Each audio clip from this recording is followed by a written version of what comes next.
Hello, everyone. Welcome to the second panel of the 2022 Nova Scotia Career and Employment Student Symposium. We'll be starting in just a couple of minutes to let everyone join and get settled. We'll begin. And feel free to share your name, organization, and where you're joining from today in the chat, just so we can see who's all here.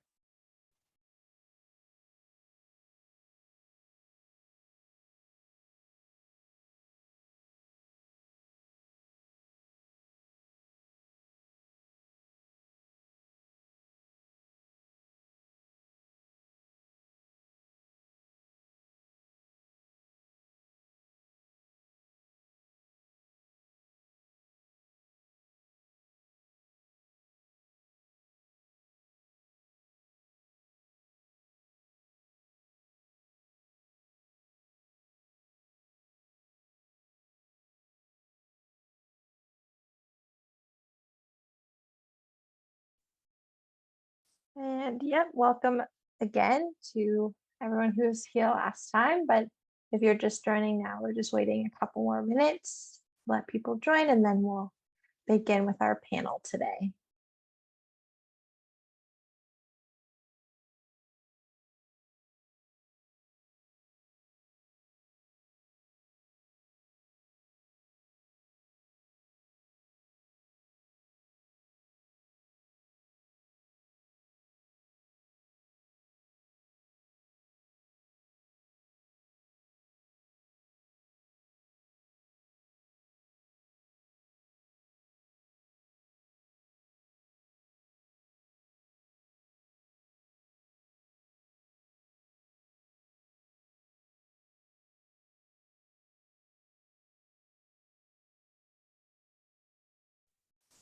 All right, so we will get started.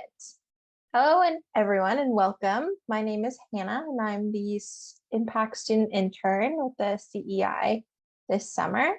And I'm thrilled to welcome you all here today to the 2022 Nova Scotia Career and Employment Student Symposium. Our panel today is on the theme of inclusive and welcoming workplaces, and we're excited to have 3 panelists with us today to tell you about their work in this area. After some brief introductions, they'll have 20 minutes each to present their work, and then we'll end off the panel today with a combined Q&A session. Please feel free to submit a question for this portion of the panel at any time during the presentations using the Q&A function at the bottom of your screen, and we will do our best to get to all of those at the end. And before we introduce our panelists, it's important for us to acknowledge that the CEI is located in Mi'kma'ki, the ancestral and unceded territory of the Mi'kmaq people. This territory is covered by the Treaties of Peace and Friendship, which Mi'kmaq and Wolastoqey peoples first signed with the British Crown in 1725. The treaties did not deal with the surrenders of lands and resources, but in fact recognized Mi'kmaq and Wolastoqey title and established the rules for what was to be an ongoing relationship between nations. We strive for respectful partnerships with all the peoples of this land as we search for collective healing and true reconciliation and honor this beautiful land together. And with that, I will introduce our 3 panelists. So our first presenter today is Ala. Through her work at the CEI, Ala has developed a deep understanding of the different approaches that can be used to create positive social change. She's also gained the necessary knowledge and skills needed to effectively work with and support diverse groups and underrepresented populations. Our second presenter today is May, and May is the Youth Engagement and Research Intern at the CEI. They are from a rural community and have witnessed the dwindling of youth in the workplace. As an LGBTQ+ student, they are interested in the perspectives of LGBTQ+ youth in the workplace because of their own experiences. And our third and final presenter today is Vicky. Vicky is a master's student at Dalhousie University. She's currently working with the Bissett Student Success Center at the Equity diversity, inclusion, and accessibility employer development assistant, working on the discovery of equitable hiring and recruitment. They are also passionate about equity advocacy. And with that, we will go into our first presentation today with Ala. Thank you, Hannah. I'm going to start sharing my screen.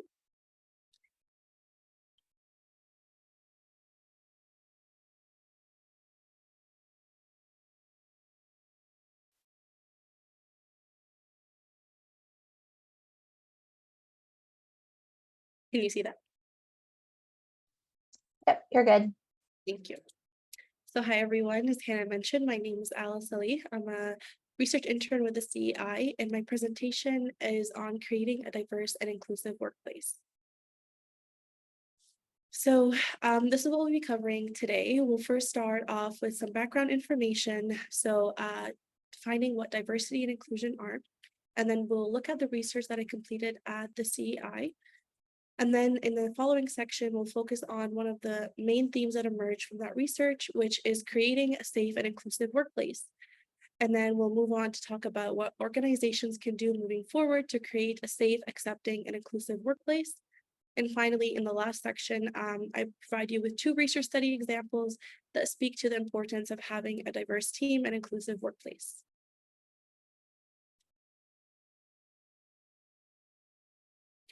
But before we get into the presentation, I would love if you take a look at this picture and in the chat box. I would appreciate if you can type whatever comes to mind. So when you look at this photo, what does it represent? And I will be monitoring the chat box.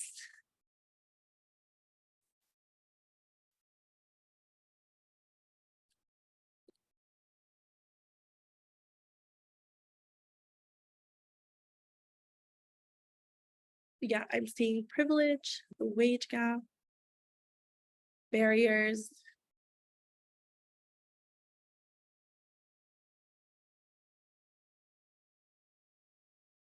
bias towards one type of individual who comes from a specific demographic, white male, able-bodied, inequity, getting an advantage because of one's look. Yep. Discrimination, invisibility, power dynamics. These are all great answers. Maybe I can share what I saw as ageism, sexism, discrimination, racism. Thank you for sharing. So I think this is just a great activity. It's mind stimulating and it allows us to pause and reflect. So in order to understand the effects of diversity and inclusion on organizational outcomes, I think it's important to first define some terms. So the terms diversity and inclusion are so often used together that it's easy to think that they mean the same thing. However, diversity and inclusion are distinct concepts and they're not interchangeable. So it's possible for an environment to be diverse, but not inclusive. So in this section, we'll be defining diversity and inclusion while looking at their main differences. So researchers defined diversity in terms of observable and non-observable characteristics. As you can see on the slide, observable characteristics include, but are not limited to, age, body size, visible disabilities, race, ethnicity, and sex. Whereas non-observable characteristics include socioeconomic status, education, personality characteristics, cognitive abilities, as well as cultural values. So for our purposes, we're looking at what diversity means for organizations. The concept of diversity symbolizes the diverse and unique perspectives and methods that people from different social identity groups bring to the workplace. It's an understanding that individuals are unique and different. So inclusion puts the concept and practice of diversity into action by creating an environment of involvement, respect, and connection where the richness of perspectives and backgrounds are used to create a successful and welcoming organization. An inclusive environment ensures equitable access to resources and opportunities for all people. It also enables individuals and groups to feel safe, respected, engaged, motivated, and valued for who they are and for their contributions towards organizational goals. So whereas diversity is a representation of many different types of people, Inclusion is the deliberate act of welcoming diversity and creating an environment where all different kinds of people can thrive and succeed. So diversity is the what and inclusion is the how. So simply having a diverse team is not enough. We need to think about how we can make everyone feel safe, welcomed, and how to help them participate to reach their full potential. So for instance, an organization may be hiring individuals from historically marginalized backgrounds, and they think that they're doing their part, but they don't actually have specific policies and practices in place to ensure that once those individuals are hired, that they are protected and that their perspectives and contributions are welcome. So leaders within organizations need to ask themselves the following questions. What is the mix of people that they have? And are all of their voices being equally heard and equally celebrated? And can every person contribute their own unique gift in a way that feels safe? So these questions that management and leaders need to ask themselves brings us to the following section, in which we will focus on the research that I completed at the CEI as part of my internship. And part of this research will be discussing ways in which organizations in Nova Scotia are seeking to create a safe and inclusive workplace for all. So we conducted an environmental scan to get a sense of the current state of diversity and inclusion policy, as well as practices within Nova Scotia's not-for-profit, governmental, and business sectors. This research actually came out of a request from various industry sectors. So one of our goals was to develop a resource where organizations could access cultural awareness training, as well as a toolbox of best practices for developing their own D&I policies, as well as practices, or improve on their current D&I policies and practices. So in terms of the research process, we first started off with doing a brief review of the literature to explore best D&I practices and attitudes. We then contacted Nova Scotia-based organizations and businesses, and they were invited to participate in this research. So a total of 46 interviews have been conducted, and they were conducted with organizations, executive directors, or individuals within the organization that are best placed to discuss the organization's D&I policies and practices. We then analyze the data using thematic analysis, which is a qualitative data analysis method that involves identifying patterns and meaning across data to derive themes. And from that, 4 main themes emerged, and we'll talk a little bit more about those in the next slide. We then wrote a report of all the findings, and this overall research informed the development of a training resource spreadsheet, as well as a D&I toolbox to assist smaller businesses and organizations to develop and or improve their current policies and practices. So in terms of the themes that I mentioned, I will provide a brief overview of all the themes, but for our purposes, we'll be digging deeper into one of the main themes, which is creating a safe workplace. So one theme that emerged is staff representation, which describes the makeup of employees in any given organization. So for instance, ethnicity, race, gender, etc.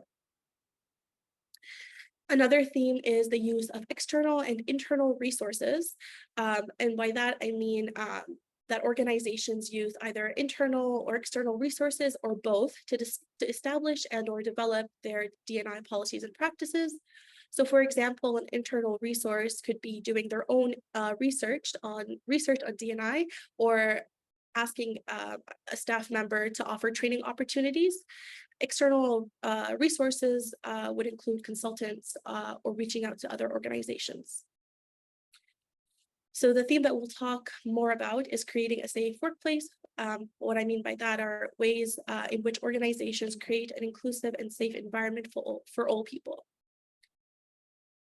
And finally, challenges. So challenges to implementing D&I policies and practices, because several organizations acknowledged facing various obstacles when trying to create an atmosphere of acceptance. So we know that both physical and psychological safety are important to building an inclusive and welcoming and productive workplace. So in this section, we'll be focusing on one of the main themes that emerged from the research that focuses on how organizations are actively creating inclusive and diverse environments. So what are organizations doing? And what I mean is, what are the interviewed organizations doing? Well, one, they're engaging in training opportunities such as cultural competency training. So for example, some organizations took training offered by Valley African Nova Scotian Development Association, or VANSDA for short. Others completed the cultural competency training offered by ISANS. Other organizations engaged in workshops to raise internal awareness about where systemic racism occurs within their organization. Some organizations implemented workshops and training programs to help Canadian workers become more aware of the cultural practices and traditions of newcomers and refugees. Other organizations had an Indigenous advisor perform the blanket exercise for staff members. So these are just some examples of the types of training opportunities that organizations engaged in.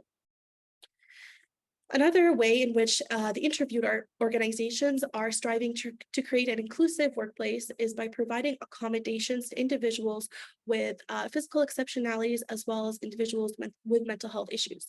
So for example, one organization stated that they hired someone to do an audit of their office space to determine how accessible it is for individuals with with mobility limitations, Some organizations also indicated that if the employees felt easily distracted in the main office area, they had a separate room with a couch where people can work in a peaceful and quiet environment.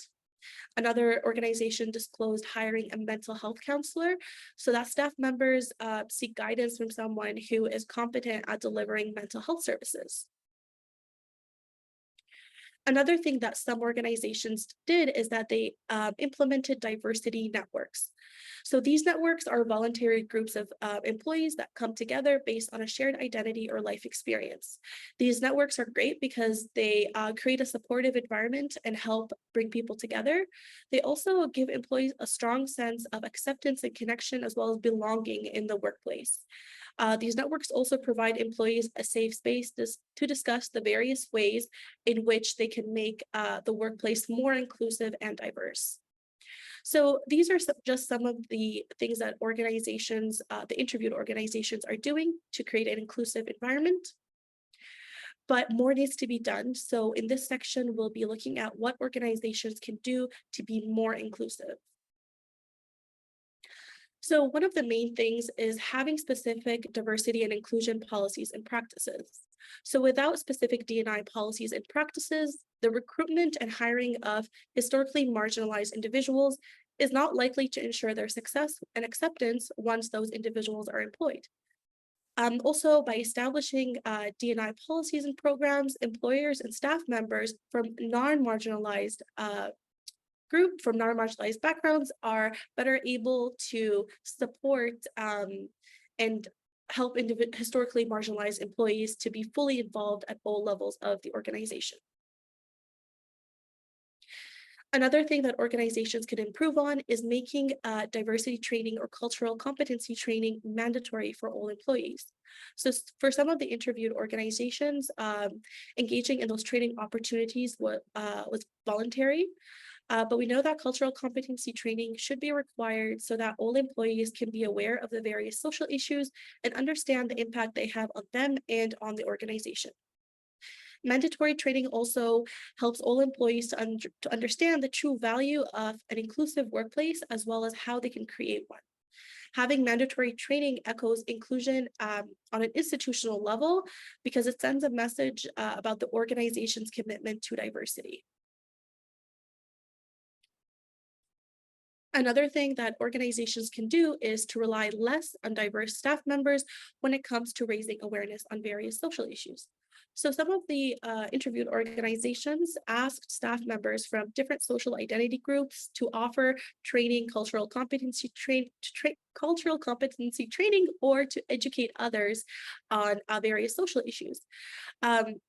But the question that we need to ask ourselves is, should the burden be placed on diverse staff to educate others?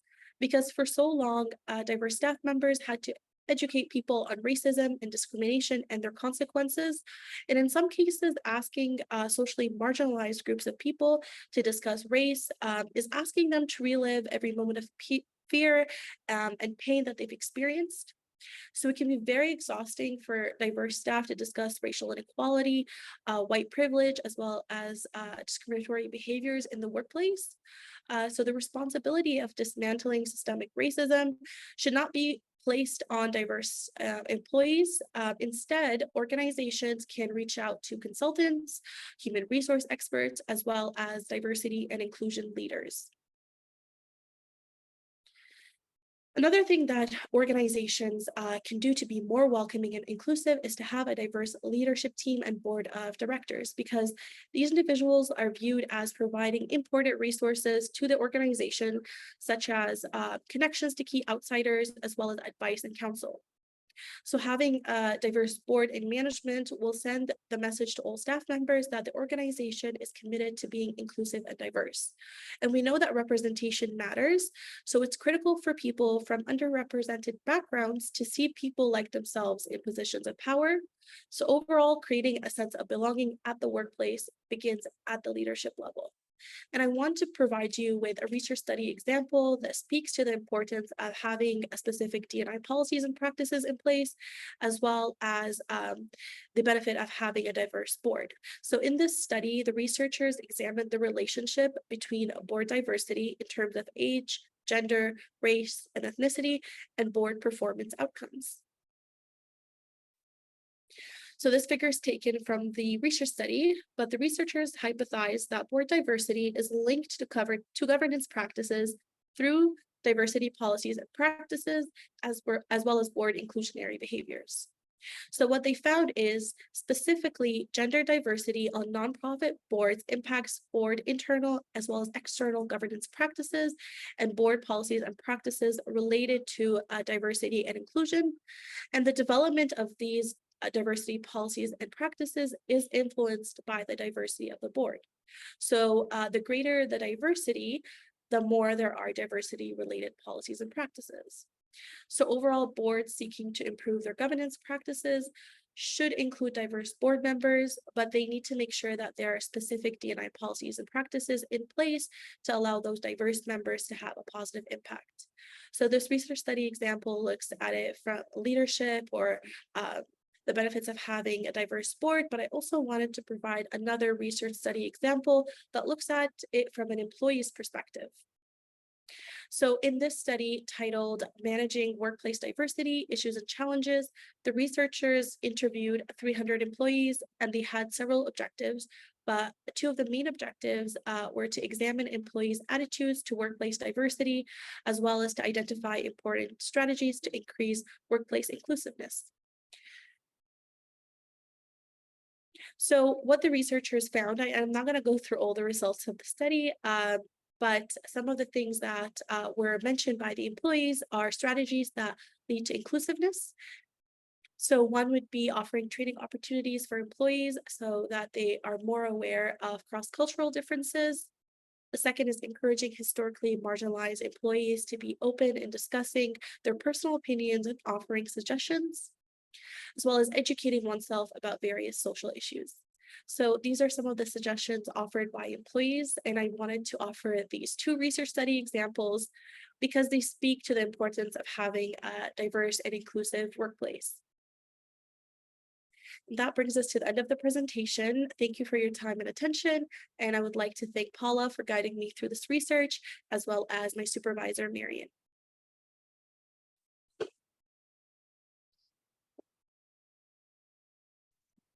Thank you so much, Ala, for sharing that research. I think you had some really good insights, and I think that everyone here can take something away from that and hopefully apply that to the work they're doing. And so now I'd like to pass it over to May, and I'll let her explain her topic.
Hi, everyone. Can you hear me now? You're good now, May. Perfect. Thank you so much. I'm so sorry about those issues. No worries. Hi, everyone. My name is May. My pronouns are they, them, and I am the Youth Engagement and Research Intern at the Center for Employment Innovation. Today, I will be talking to you about a first voice perspective of the LGBTQ plus youth inclusion in the workplace, because of the project that I have been working on this summer.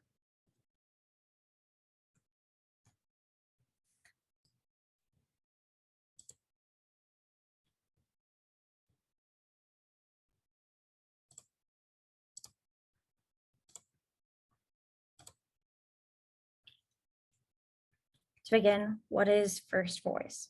So first voice is the perspective that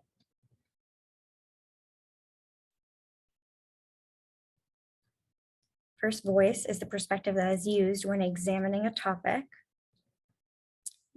given information provided by the people who have lived those events or experiences. This could be communicating to people in the workplace that you work at about their previous experiences, or it could be reaching out to people you've actually never talked to before about some of their experiences. The reason why first voice is so important is because it opens up an honest discussion with other people about their experiences and how their experiences have shaped their perception of different places, different environments, different career opportunities.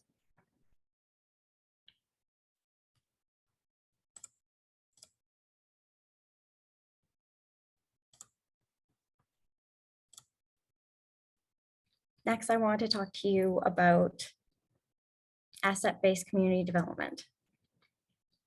Asset-based community development is a methodology for sustainable community development that focuses on the strengths instead of the weaknesses of the community. So a key aspect of my project is this asset-based community development approach. It may have been easier when developing my project to take a critical approach to the workforce and the policies businesses implement.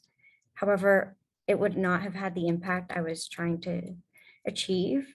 And I wanted to create a place where LGBTQ plus youth workers could feel safe.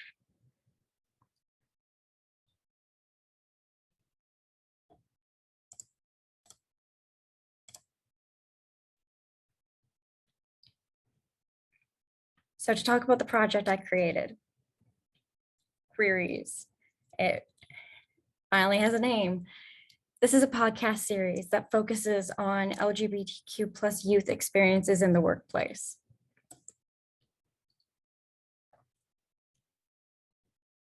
You may be wondering, why would I choose to do a podcast series? Why not a research paper?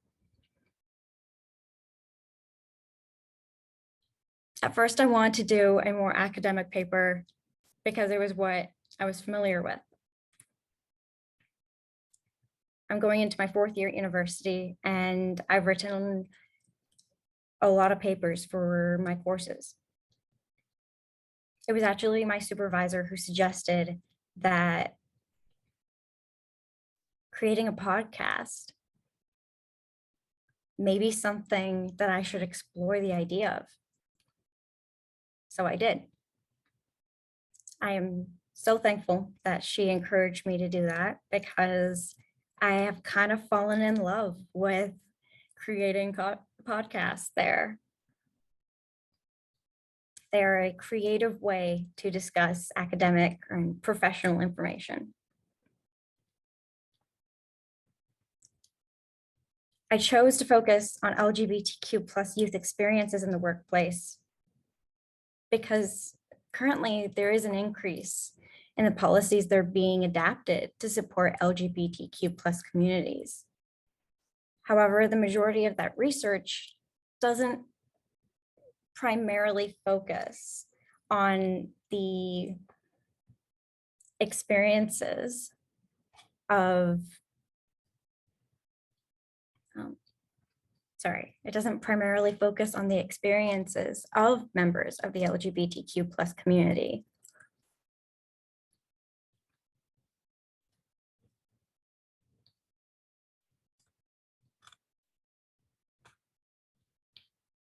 With this project, I had to outline and plan a lot. And I did not think creating a podcast would be like this. I didn't. However, I discovered that creating a podcast is very similar to starting to write a novel. Like most things, it starts with an idea. From there, you need to determine the what, who, where, when, and why. What story do you want to tell? What do you want to share with others? What do you want the impact to be of this? What do you want people to gain from listening to your project? What's the purpose behind you telling this story? And of course, there are more technical questions you have to ask yourself. What editing program do you want to use? What recording software do you have available to you that would be the best for this project? From there, you have to determine who your target audience is.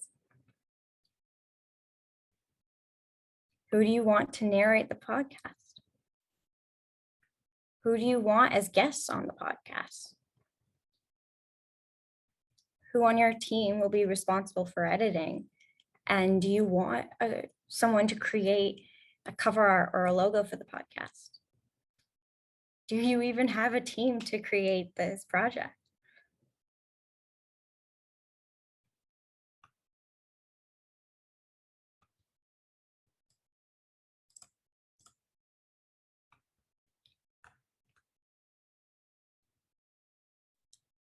Throughout this project, I was constantly thinking about it even outside of work.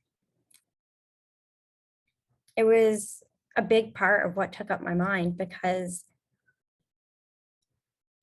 I was so interested in it. It meant a lot to me, this project.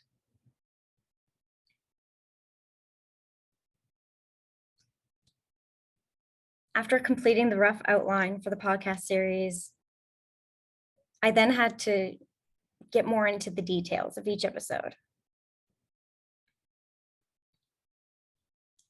And I did not fully understand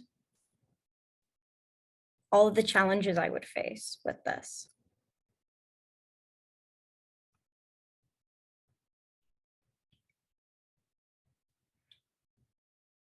My goal with this project was to create a platform for LGBTQ plus youth workers to speak about their experiences in the workplace. The impact I wanted it to have on listeners was that it would hopefully increase people's understanding of the experiences that LGBTQ plus youth face in the workplace, so that the policies that they create are more likely to address their issues with consideration of their perspective.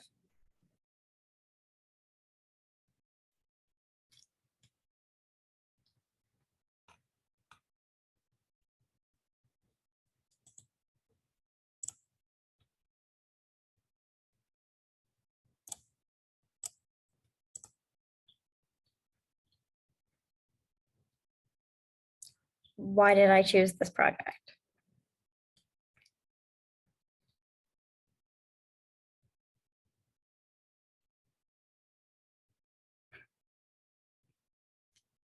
As a youth who identifies as non-binary, pansexual,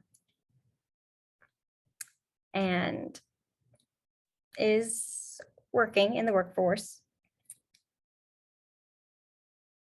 I wanted something that felt new.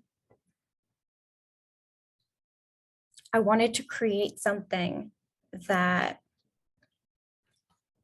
people would want to listen to.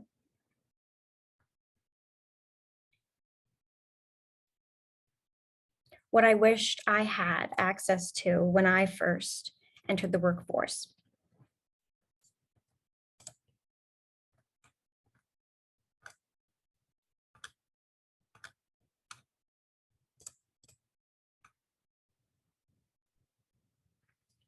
I'm passionate about supporting mental health and well-being because to me, it's something I value. And I believe it is important for everyone to have an understanding.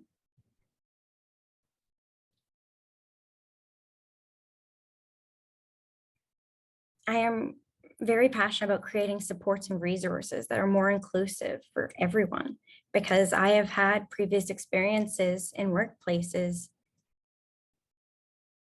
where I was discriminated because of my gender identity or because of my sexuality. I wasn't sure how to advocate for myself. I wasn't even sure if I was supposed to advocate for myself. Maybe this was normal.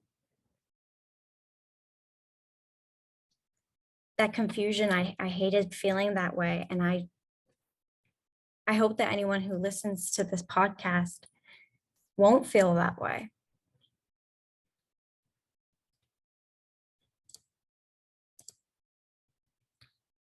There were some challenges that came along with creating this podcast.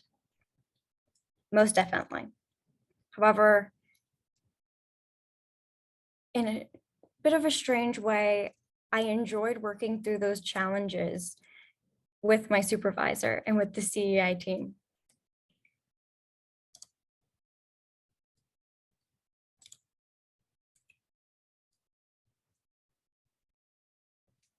If you are part of the CEI, you would know about the poll I had in the lunchroom to pick a title for the podcast because I did not realize how hard it is to title something. I started thinking about a title at the beginning of the summer, and it took pretty much the entire summer for me to determine something like this. I came up with way too many ideas and I overthought it a lot. I love the title that was chosen from the poll though. And after I did the poll, it made me realize that completing an independent project does not mean that you have to do everything alone.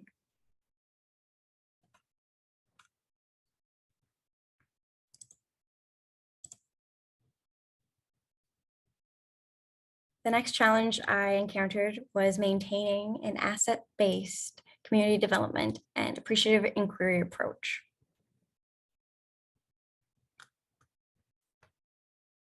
As someone who has had previous negative experiences in the workplace,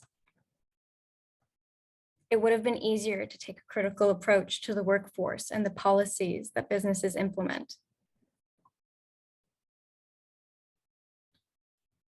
However, that would have gotten in the way of creating a place where LGBTQ+ youth workers and business owners could feel safe while talking and discussing with one another. I want to create a welcoming environment that encouraged learning for both groups and focused on building one another up by developing the pre-existing practices and policies that were already having a positive effect in the workplace. hopefully the information learned improve their understanding.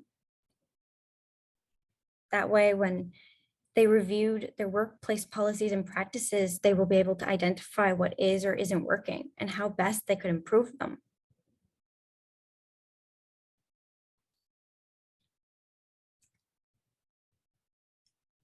I had to remind myself a couple of times to be appreciative that these people would even agree to come and speak with me. And that I wanted them to outline what they're appreciative for in their workplace. And because of that, I found out about workplaces that use pronoun pins and badges, that have supports and policies already in place. Because I chose not to focus on the negative and look and research the workplaces that were making a positive difference in the lives of LGBTQ+ members, I was able to identify policies that are working. And hopefully, as I continue the podcast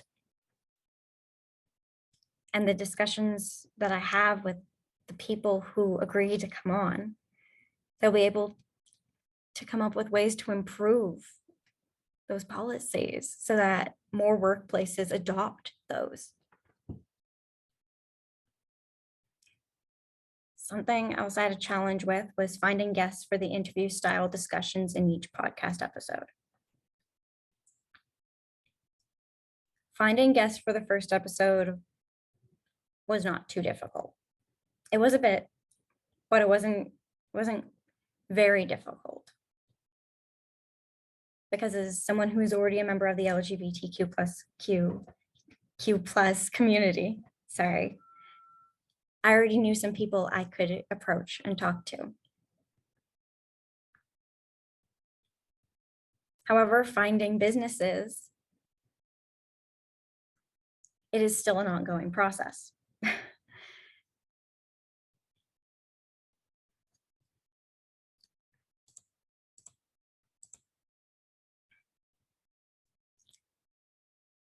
During the process of researching, I realized that a lot of the LGBTQ plus businesses had recently shut down over the past 2 years. I realized that COVID-19 had a larger impact on the LGBTQ plus community than I had first thought.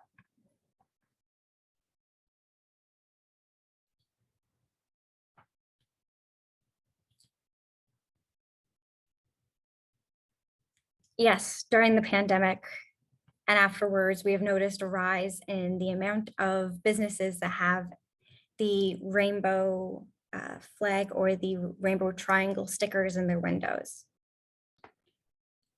However, the businesses I was looking for were the ones that employed LGBTQ plus youth, as well as were collaborating and providing services specifically designed for LGBTQ plus youth.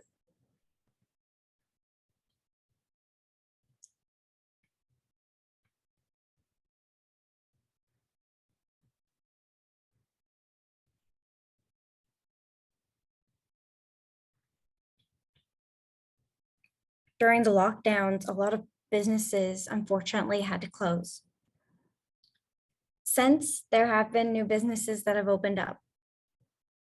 However, the businesses that closed, it left a gap in the market. It was hard to find businesses I could talk to in a podcast episode about their policies if those businesses weren't able to keep their doors open anymore.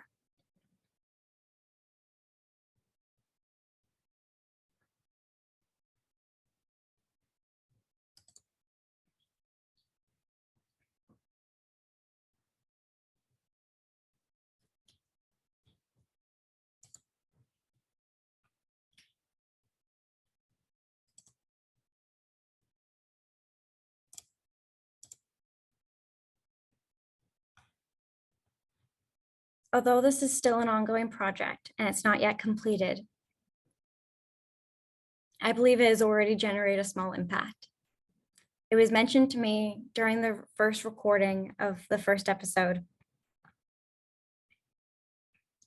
that one of my guests had never thought about their experiences in the workplace as an LGBTQ plus youth before, about how their experiences were more than just theirs. Their experiences could be learned from by other people. They had never taken a lot of time and thought that some of the issues that they had faced were because of who they were. And hearing that person say that, honestly, it made me cry.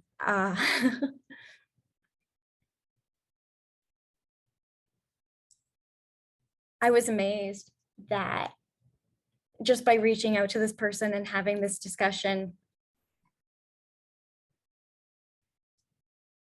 it had already increased their awareness of the topic.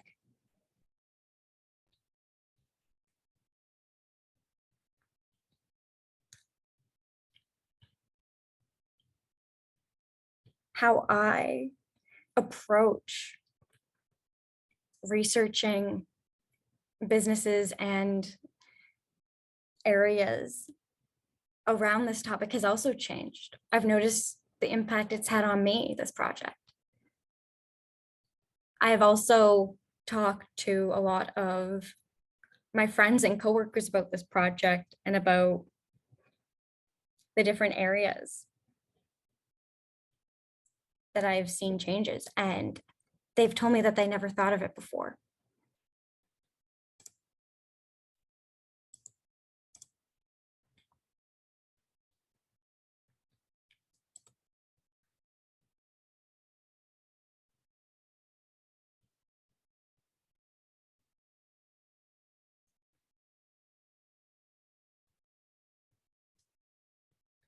In consideration of the greater career development sector,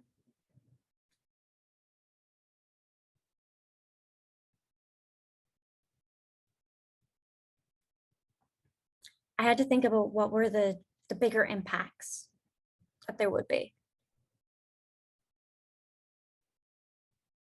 Moving forward, these conversations will help cultivate new and existing relationships between the LGBTQ plus community and the Nova Scotian workforce. Those discussions will open up opportunities in workplaces to foster respect and mutual learning. More employees will be more likely to reach out to their supervisors and to discuss issues or even their personal experiences in previous workplaces.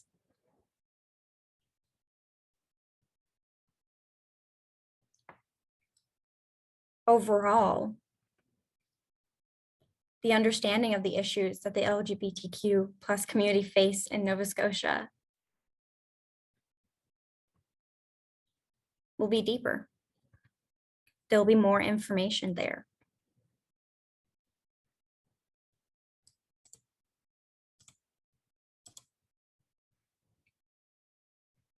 Now, for career development professionals, my biggest recommendation is to always back up your work multiple times to multiple places. You should be scared of losing your work.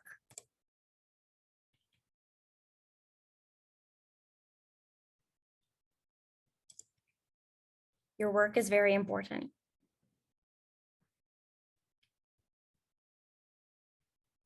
Listen to one another's experiences with the desire to understand, not reply. And do not be afraid to use creative projects to address a professional issue.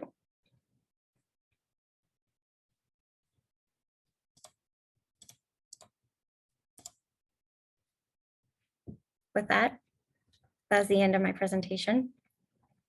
Thank you for listening. Awesome. Thank you, May. That was a great presentation, and thank you for sharing your personal experiences. I think that just reinforces a lot of the information we're hearing from you, and your presentation had a lot of great insights. So thank you again. And for the audience, feel free to add any questions for May or Ala for our upcoming presentation from Vicky in the Q&A, and we'll get to those at the end. And now I'll hand it off to Vicky, who will explain their presentation.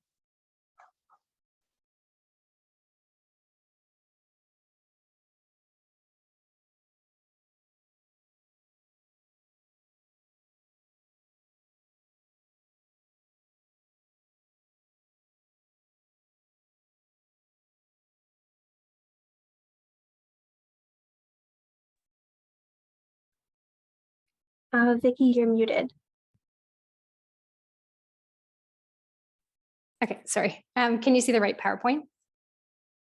It's the right PowerPoint, but it is in presenter view. Oof. Okay, just give me one quick sec.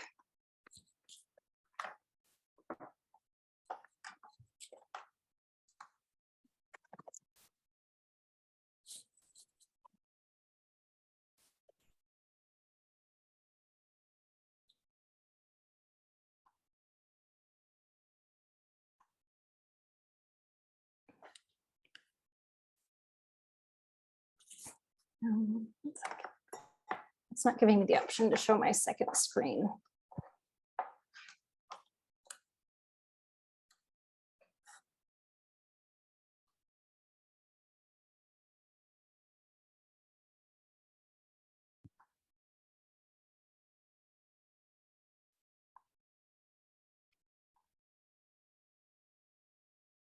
I'm not getting the option to show my second screen anymore.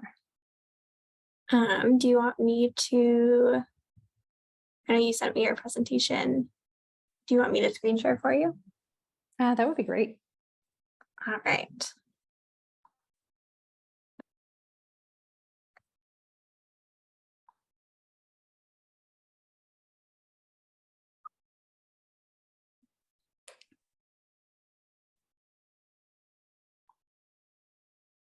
All right. Can folks see the right screen now? You'll have to hit like start presentation, because what we can see now is just the PowerPoint. Oh, that's odd. The presentation has started. It looks kind of like presenter view. Oh, okay.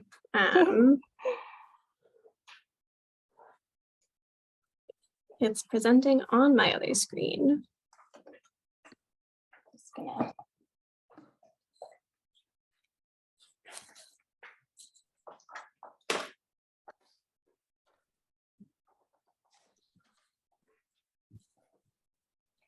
Did that fix things? Yes. Yeah,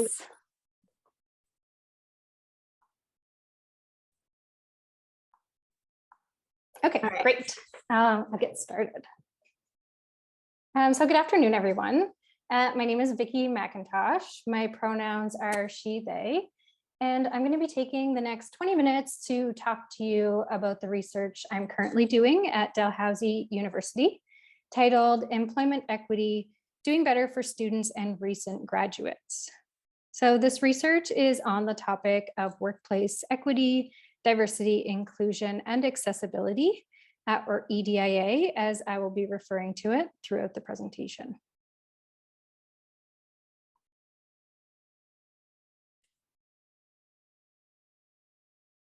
Next slide.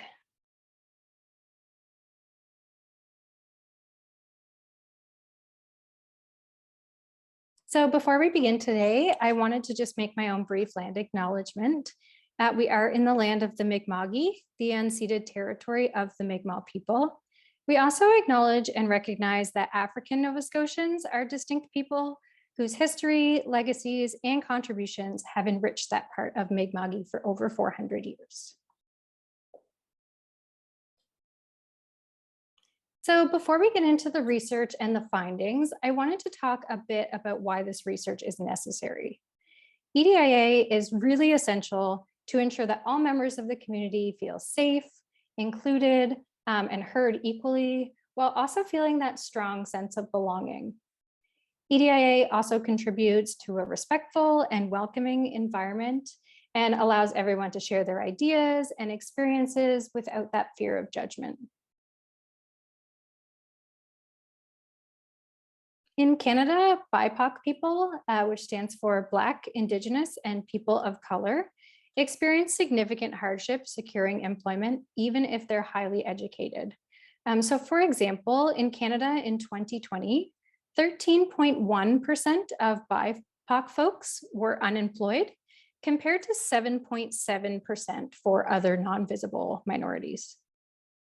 And racialized people are also less likely to attain higher positions, such as management and senior roles, and are more likely to experience substantial wage gaps.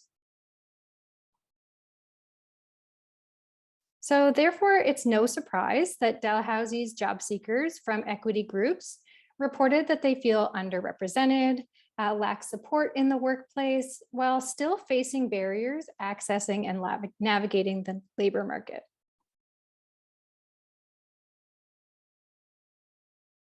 So the research that I'll be discussing today was a collaboration between 3 offices at Dalhousie University, the Bassett Student Success Center, Career Services, Management Career Services, and our Science, Information, Technology, Engineering Cooperative Education Office. This research was conducted to better understand the employment needs of students from equity groups, as well as further understand those EDIA policies and practices from our employer partners.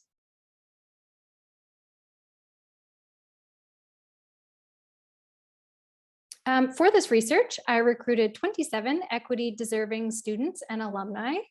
And when I say equity deserving, I'm talking about BIPOC folks, people who identified as having a disability, as well as members from the 2S LGBTQIA+ community. So these folks were recruited via various social media platforms, and discussions were facilitated using a conversation guide. The guide provided a basis of questions to better understand the experiences of students and graduates belonging to these equity groups in accessing the labor market and gaining meaningful employment, which also included co-ops and work integrated learning. So this is the breakdown of our demographic. It includes 15 students and alumni who identified as 2S LGBTQIA+, with 6 of these participants identifying as being gender diverse, which would include our trans, non-binary, genderqueer, gender fluid students. We then had 14 BIPOC participants, with only 1 of these folks actually identifying as being Indigenous. So there is clearly a gap in this area. And then we have 12 students and alumni who disclosed both visible and non-visible disabilities. So this brought us to a total of 27 participants, like I mentioned, with each participant identifying with at least 1 equity deserving group and lots of intersectionality, which brought us to a grand total of 41 identities. So when asked about their career goals, students with disabilities focused on the fundamentals, such as finding work that was willing to accommodate them. Whereas students from other equity deserving groups were dreaming a bit larger. They really wanted a career where they felt celebrated for their diversity. Students were clear that when evaluating the job posting, they required transparency, a defined salary, affirmative action, and/or a diversity statement, while also seeing the possibility for progression or growth within the role and the company itself. However, they also wanted further information to kind of determine the employer's true culture, policies, and practices, and would really love to see this information in the job posting itself. Most said that if it wasn't included, they would try and seek this out either on the company website or speaking to current employees of the company about the organization before applying. and that positive reputation was essential to their application. So student participants really opened up about their challenges. They often described how frequently they faced harassment and discrimination during their employment. Some said this was a constant daily occurrence, such as micro and macro aggressions, misgendering, which often led to poor or diminishing mental health.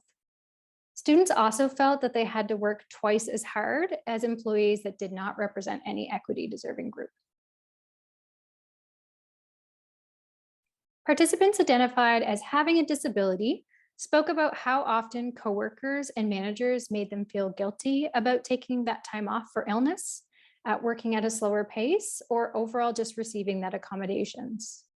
Most equity deserving groups reported that they did not feel valued or listened to, and really struggled with having managers that didn't support any social justice initiatives, or that they felt would pick and choose based on convenience rather than authentic commitment.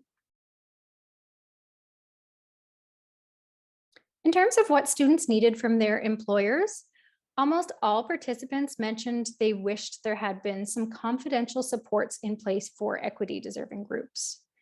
Most mentioned that if discrimination occurred in the workplace, that the perpetrator should be dealt with effectively, appropriately, and with severe consequences.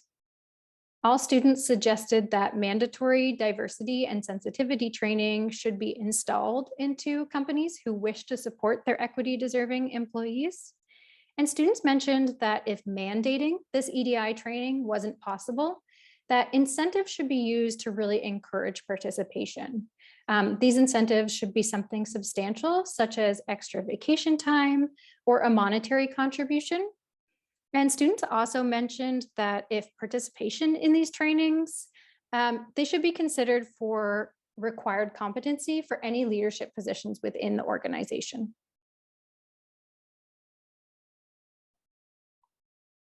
The value of mentorship and networking were also a significant topic of discussion among most of the participants. Having mentors with that shared identity and similar lived experience, or were in their chosen field of work, was something they felt very strongly about. And those with mentors spoke about how positive their experiences had been, some saying that they wouldn't be where they were today without that mentorship. To help the employees feel included, students mentioned that large events for promoting and raising awareness surrounding diversity and inclusion should be recognized and celebrated. When large events occur that impact equity deserving groups, such as the Black Lives Matter movement, the residential school discoveries, Me Too movement, the Pulse shootings, students wanted access to supports, and they wanted open and honest conversations on their impacts. Receiving the meeting goals beforehand, as well as asking if they require accommodations for a meeting, was suggested as a beneficial practice for all employers to support neurodivergent employees who really struggled to think on the spot. Students also thought it should become common practice to introduce yourself, including your pronouns in your introduction, and that pronouns should be listed in all email signatures, on Zoom or Microsoft Team calls, and any name tags used by employers. So after speaking with students about their needs, we really wanted to determine what employers are currently doing for EDIA in the workplace. So I facilitated conversations with 24 employers known to hire Dalhousie students either through My Career or co-op programs to learn more on their equitable employment practices. So when asked what they were doing during recruitment, employers mentioned creating meaningful connections with external organizations and employment services that support equity groups was essential to nurturing that positive recruitment practices. Along with building trust and conducting outreach to diverse communities was mentioned in the form of EDIA job fairs, connecting with diversity student groups, in addition to connecting with organizations that really supported this diverse talent. Employers mentioned that having recruiters and hiring managers that were well-versed in unconscious bias training, as well as using inclusive language, or were a part of an equity deserving group themselves, so had that lived experience, was really essential in the positive outreach to these candidates. Having an inclusive equity statement at the top of the job posting was mentioned as a successful practice among organizations, as well as really encouraging that self-identification and asking candidates if they required any accommodations during the hiring process to ensure that they were fully supported throughout the whole process. During the interviews, many organizations discussed how they incorporated EDIA-informed questions into the interview to be certain that the candidates' values really matched the company culture. And diversity champions was a term used to describe people placed into the hiring process to really foster inclusion and equitability in all steps. So these individuals were members of the organization that had been previously noted for their work in EDIA, were nominated for these roles, as well as provided with the appropriate training to give them the tools that best fit the position. So having a hiring board that is diverse was definitely mentioned as an essential component to this employment equity. Oh, I think you need to go back one more, Addie, sorry. There you go, thanks. Focus was given on lived experience and competency rather than skills and qualifications of potential candidates.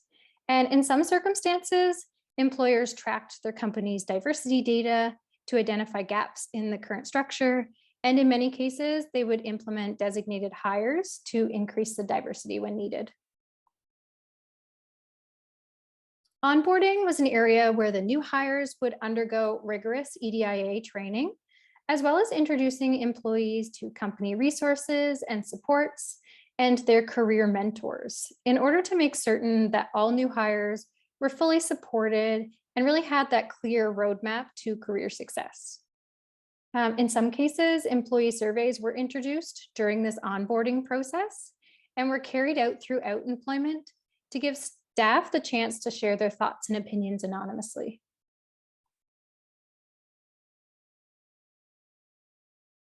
Many employers mentioned creating a designated position, department, or committee for diversity and inclusion. Alternatively, some external organizations were used to perform audits, as well as create equitable job postings for recruitment and hiring, in addition to providing educational content for hiring managers and employees during onboarding.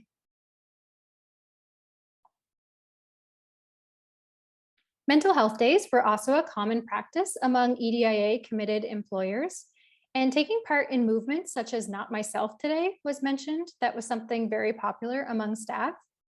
Employee resource groups, or ERGs, were a popular practice and allowed each equity deserving employee to identify with the ERG or ERGs that best suited their identities. In addition, circulating monthly EDIA newsletters, training opportunities for all staff was also put into place in many organizations.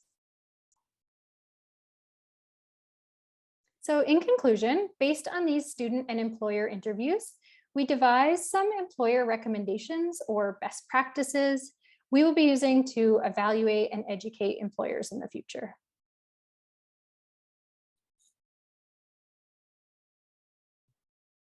Based on the students' responses regarding job postings, we recommend that EDIA experts review your job posting to ensure that the language is clear, welcoming, inclusive, and gender neutral, and should be written at an 8th grade reading level or lower. It's important to attach links to the company website to ensure that candidates can review the company values and determine that if it matches their own. And during recruitment, an equity statement should be included again at the top of the job posting and should be included inclusive of all communities. This encourages diverse candidates to apply and clearly state how the organization supports EDIA within the posting itself. Ensure the posting is distributed widely and posted for at least 30 days. Candidates should match the diversity of the community. So Nova Scotia right now is currently made up of 6.5% visible minorities, 51% women, 18.8% persons with disabilities, and 3.3% 2S LGBTQIA+. So if candidates don't match this, employers should consider extending the deadline and or posting in broader platforms. Where possible, organizations should reach out to all applicants and thank them for their time in applying and inform them if they have not been selected for an interview and why. Students mentioned being very discouraged when not receiving a response and being concerned that it was directly related to their equity status. In addition, prior to and during the interview and hiring process, accommodations should be offered to all candidates.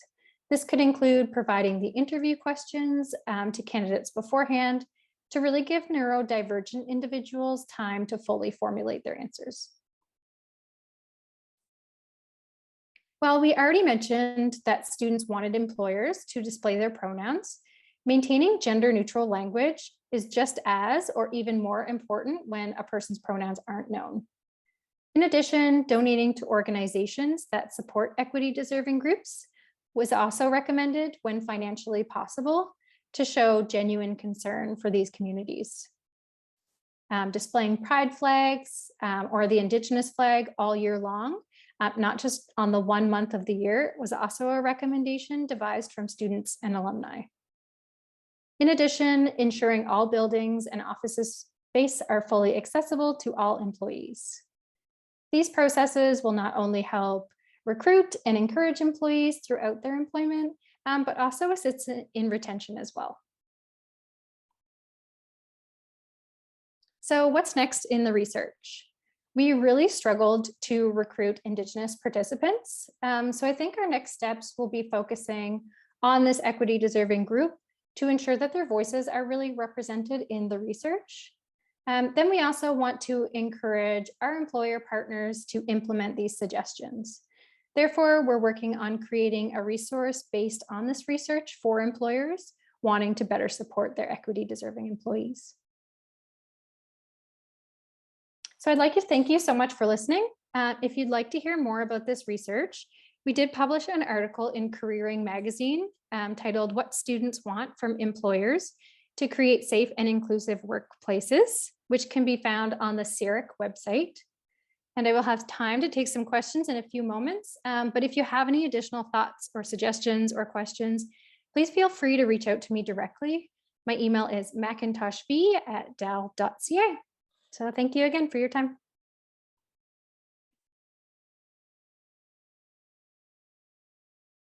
Thanks, Addie, for doing that for me.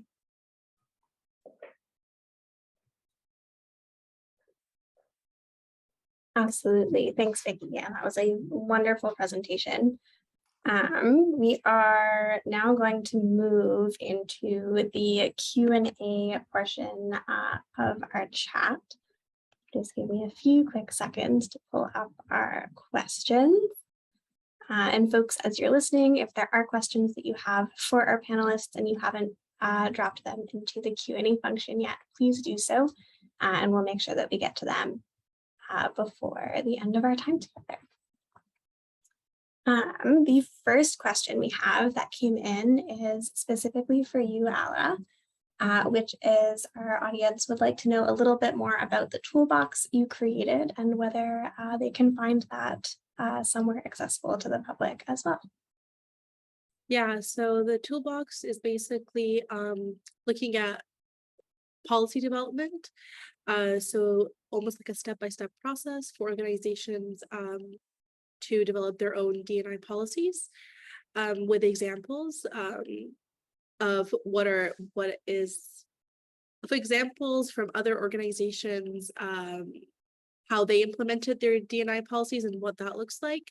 And in terms of where we can find that, that is something that we are working on. So hopefully we will provide that. It will be at the Knowledge Hub, working with my supervisor and just to make that available, hopefully in the coming months. Awesome. Thanks, Ala. And our next question is directed to you, May. And someone is wondering if you could share any learnings that you had around the process of recording that might help someone who's interested in creating their own podcast. Hi, that's an amazing question. One of the things I mentioned in my presentation is definitely saving.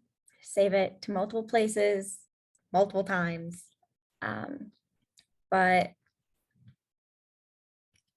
making sure that the software you're using is something you understand to an extent. Like, don't start with a brand new software that you've never used before. Like, experiment with it before your first recording session. I was lucky enough, my supervisor understood the recording software and was able to give me almost like a rundown of everything that I could do in it, which was extremely helpful. Also communicate to your guests prior about what kind of recording you want, if they have a proper mic, what sound audio, and just meet 5 to 10 minutes in advance. So if there are any technological issues, you can get those resolved in unscheduled time. Thanks, May. And Vicki, it looks like we've got a direct question for you as well. This is from Kevin, who agrees that diversity should be celebrated in the workplace, but is looking specifically at, actually, I can't remember if this was your presentation, so correct me if I'm wrong. It was mentioned that LGBTQ plus individuals should be given extra incentives such as extra vacation. And given that these extra incentives could potentially discriminate against the sexual majority, in trying to resolve one issue, are we creating another problem? So I don't think I mentioned like extra vacation time necessarily. But in terms of like when large things occur, like Black Lives Matter, the Pulse shooting and things like that, in terms of like employees' mental health, they should definitely be offered additional time off when needed. But that would include like the whole population as well. If other people that weren't necessarily equity deserving, that were struggling with mental health, they should also be offered this in the same way. Does that answer your question? I can't speak for Kevin, but I would say that that's a great answer. Ala or May, I know you had like similar presentation topics. All of you had like thematically linked presentations. Did either of you have anything that you wanted to add to that response as well?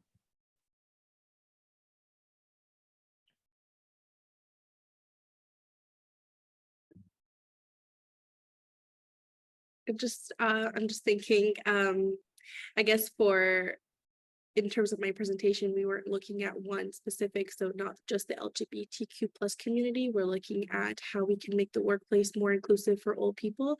So I can, like, just echoing what Vicki said, I think that it is only fair to make, like, if there's specific policies and practices, it should be applied to all people. It shouldn't just be one particular group.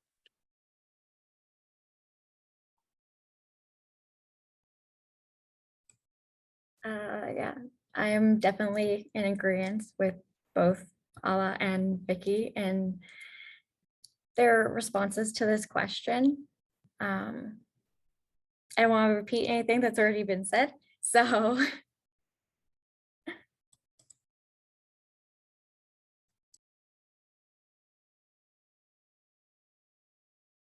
Awesome. Thank you all. And I'm not seeing any more questions in the chat or in the Q&A function, but maybe I'll give folks just a few seconds if there's any last burning questions you have for our panelists. Feel free to add those to the Q&A now.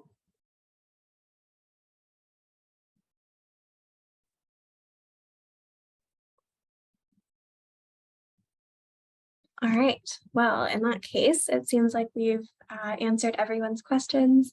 Thank you all again so much for being here. A big thank you to our panelists. You all had wonderful presentations, did an amazing job. And I think I speak for everyone when I say that we all learned a lot. For our audience, thank you for being here as well. If you have enjoyed this panel, we have plenty more coming up as part of our symposium, including one that starts at 2:45 and 3 more tomorrow, as well as a poster hour. So we would love to see you all there again. Yeah, thank you. Have a wonderful rest of the afternoon. Thank you so much, Addie. Thank you all. Thank you, everyone.